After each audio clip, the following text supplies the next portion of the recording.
दोस्तों नमस्कार, आपका अपना ही चैनल सिटेट राजा में आपका स्वागत है। आज हम लोग हिस्ट्री का सेकंड क्लास लेंगे जिसमें हम लोग मगध को देखते हुए बुद्ध की कहानी, बौद्ध धर्म, उपनिषद, जैन धर्म, एक साम्राज्य, मौर्य वंश, मौर्य साम्राज्य, अशोक, गांव में रहने वाले लोग सारे को कंप्लीट करेंगे। चैनल पे आपको 2011 से लेकर 21 तक का previous year paper and digital class content दोनों मिल जाएगा। दोनों को कंबाइंडली अगर आप कर लेंगे तो इस बार का सीटेट स्मूथली ट्रिकी वे मैजिकल तरीके से फर्स्ट अटेम्प्ट में आप निकालेंगे। सीटेट का बनना है राजा तो सब्सक्राइब करें सीटेट राजा। दोस्तों शुरू करते हैं। मगध, गंगा और सोन जैसी नदी मगध से होकर बहती थी। नोट डाउन करेंगे, गंगा और सोन जैसी नदियां मगध से होकर बहती थी। मगध में दो बहुत ही शक्तिशाली शासक बिंबिसार तथा अजातशत्रु हुए। मगध के दो शक्तिशाली शासक कौन हुए? बिंबिसार और अजातशत्रु। बिहार में राजगृह, जिसे आधुनिक राजगीर, कई साल तक मगध की राजधानी बनी रही। बाद में पाटलिपुत्र, जो आज का पटना, को राजधानी बनाया गया। मगध एक शक्तिशाली राज्य बन गया था।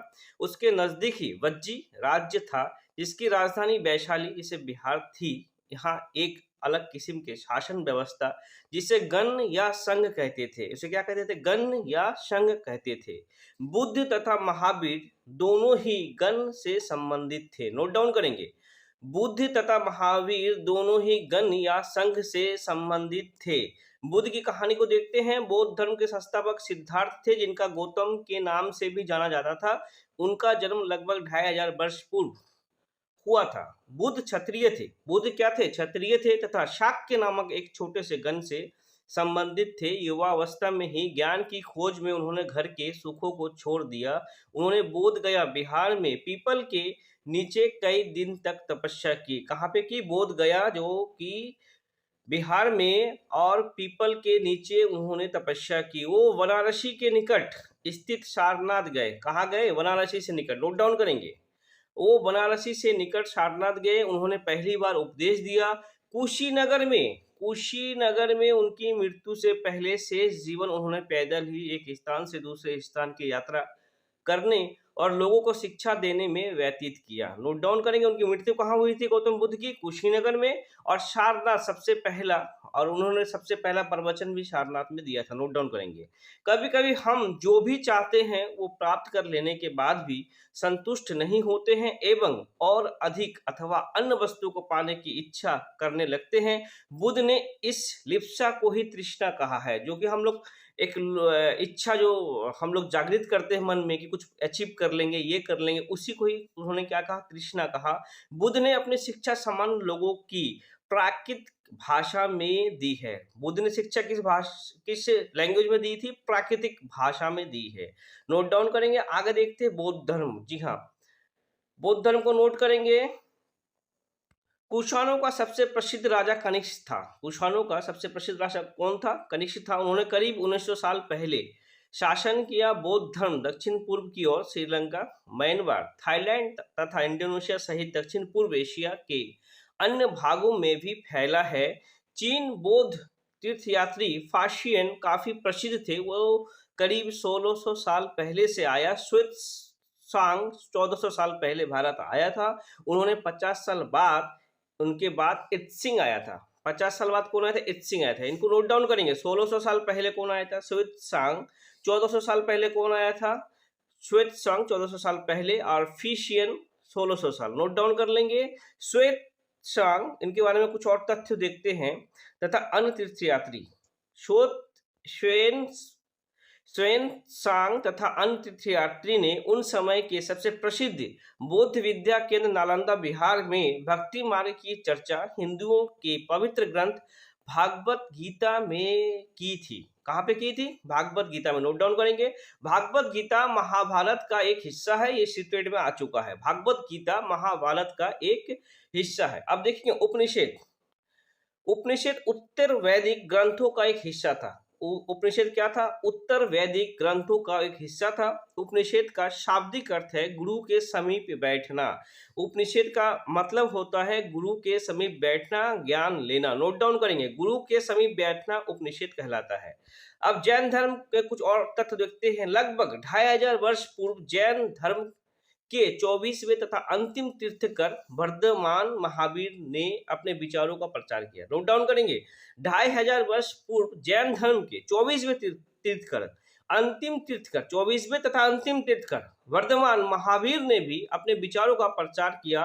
वो वज्जी संघ के लिए लिच्छवी कुल के एक क्षत्रिय राजकुमार थे। गौतम बुद्ध भी क्षत्रिय थे और जैन ये भी क्षत्रिय थे। 30 वर्ष की आयु में उन्होंने घर छोड़ दिया और जंगल में रहने लगे।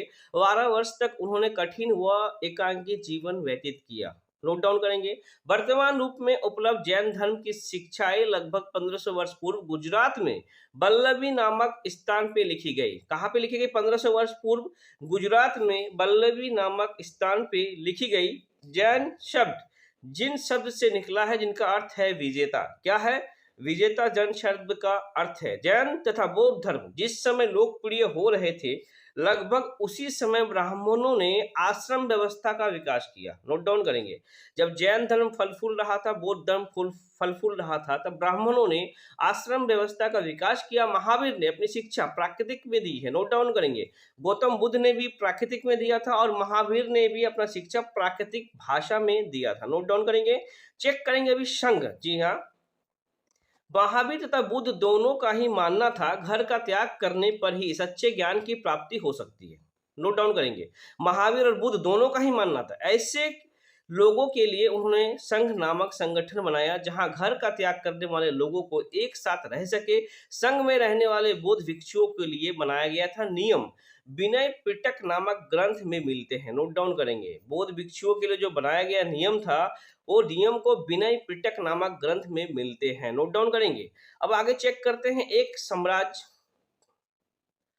हम जिन शेरों के चित्र रुपये पैसे पर देखते हैं उनका एक लंबा इतिहास है। नोट डाउन करेंगे, जिन शेरों को चित्र रुपया या उनका हम लोग देख रहे हैं कि आज जो सारनाथ के चिन्ह भी हम लोग देख रहे हैं, उनका एक लंबा इतिहास है।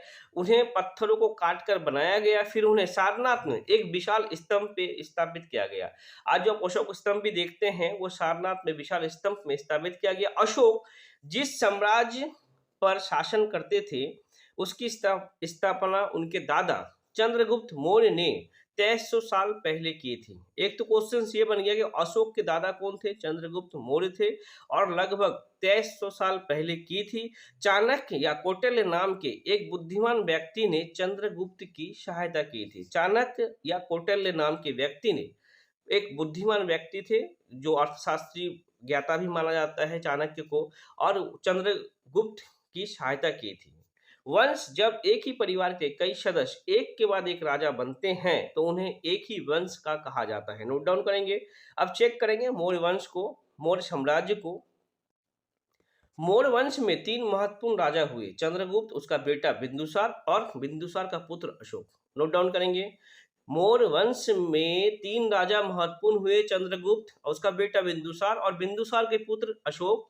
मैग्नेस्टिस चंद्रगुप्त के दरबार में पश्चिम एशिया के यूनानी राजा सेल्यूकस निकेटस का राजदूत थे। नोट डाउन करेंगे, मैग्नेस्टिस चंद्रगुप्त के दरबार में, मैग्नेस्टिस चंद्रगुप्त के दरबार में पश्चिम एशियाई के यूनानी राजा सेल्यूकस निकेटर का राजदूत था। अब चेक करेंगे आगे कुछ मौर्य साम्राज्य के बारे में। चेक करते हैं मौर्य साम्राज्य। दोस्तों, चैनल पे आपको 2011 से 21 तक का CTET previous year paper and detail content class दोनों को कंबाइनली कर लोगे। इस बार का सीटेट स्मूथ ट्रिकी वे मैजिकल तरीके से फर्स्ट अटेम्प्ट में निकालोगे। सीटेट का बनना है राजा, सब्सक्राइब करें सीटेट राजा। वीडियो अच्छा लगे लाइक शेयर कमेंट जरूर करना दोस्तों। मौर्य साम्राज्य, जी मौर्य साम्राज्य उभरने से थोड़ा पहले लगभग 2400 वर्ष पहले चीन के सम्राट ने चीन के दीवार पे निर्माण शुरू किया। नोट डाउन करेंगे, इसके बनाने का उद्देश्य उत्तरी सीमा के पशुपालक लोगों से रक्षा करना था। अगले 2000 वर्ष तक इस दीवार का निर्माण कार्य चलता रहा क्योंकि साम्राज्य की सीमाएं बदलती रही। यह दीवार लगभग 6400 किलोमीटर लंबी है। ये दीवार कितनी किलोमीटर लंबी है? 6400 किलोमीटर लंबी है।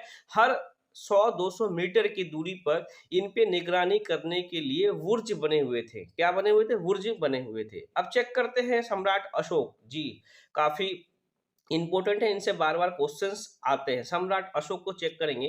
अशोक मौर्य वंश के सबसे प्रसिद्ध शासक थे। वो ऐसे पहले शासक थे जिन्होंने अभिलेखों द्वारा जनता तक अपने संदेश पहुंचाने की कोशिश की। अशोक ने ज्यादातर अभिलेख प्राकृतिक भाषा में और ब्राह्मी लिपि में लिखी थी। नोट डाउन करेंगे। देखिए, प्राकृतिक भाषा से तीन लोगों को आप रिलेट करेंगे, गौतम बुद्ध, जैन धर्म, गौतम बुद्ध और अशोक। प्राकृतिक भाषा और ब्राह्मी लिपि में की थी।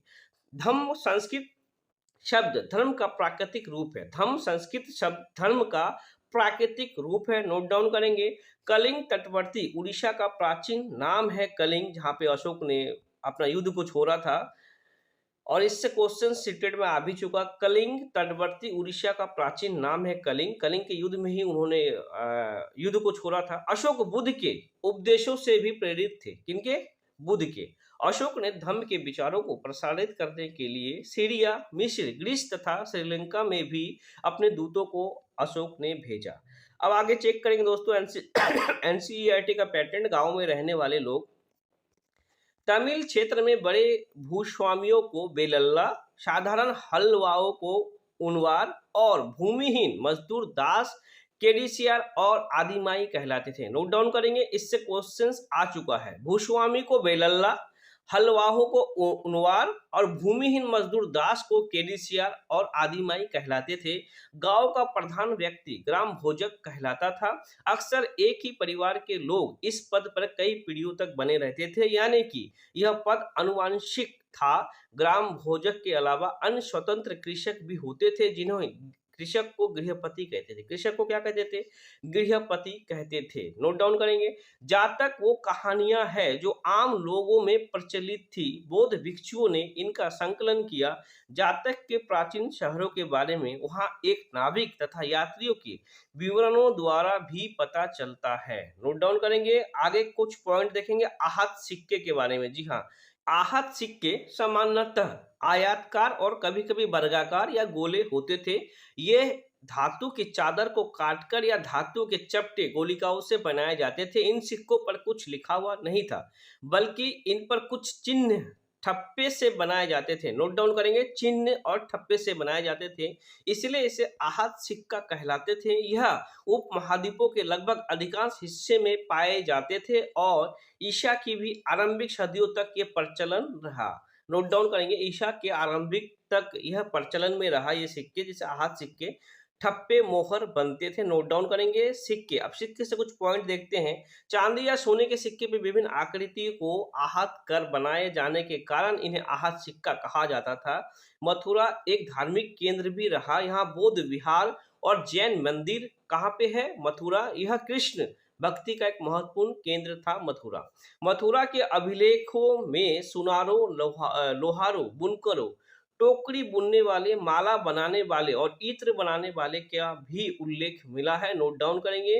वो कहाँ पे मिला? मथुरा के अभिलेख में मिला है।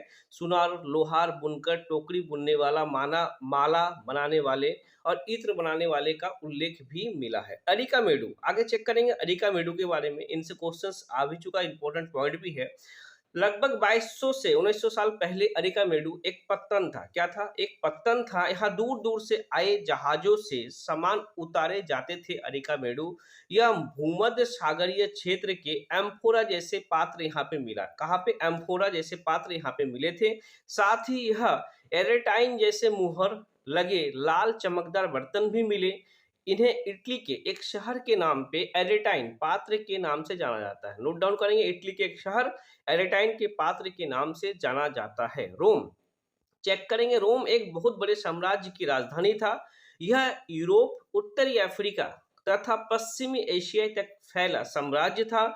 इसके सबसे महत्वपूर्ण शासकों में से एक अगस्टस ने करीब 2000 साल पहले शासन किया था। उसने कहा था रोम ईंटों का शहर है। उसने ही कहा था रोम ईंटों का शहर है। अगस्टस ने कहा था कि रोम ईंटों का शहर है। व्यापार और व्यापारी चेक करते दोस्तों, जो एनसीईआरटी के पैटेंट पे है। दक्षिण भारत से सोना, मसाले, खास तौर पे काली मिर्च, तथा कीमती पत्थरों के लिए प्रसिद्ध था। काली मिर्च को रोमन साम्राज्य में इतना डिमांड था कि इसे काला सोना भी हम काली मिर्च को कहते थे। नोट डाउन करेंगे, ये सीटेट में आ चुका है। संगम कविताओं में मुंदेवार की चर्चा मिलती है। यह एक तमिल शब्द है। नोट डाउन करेंगे, संगम एक तमिल शब्द है जिसका अर्थ है तीन मुखिया।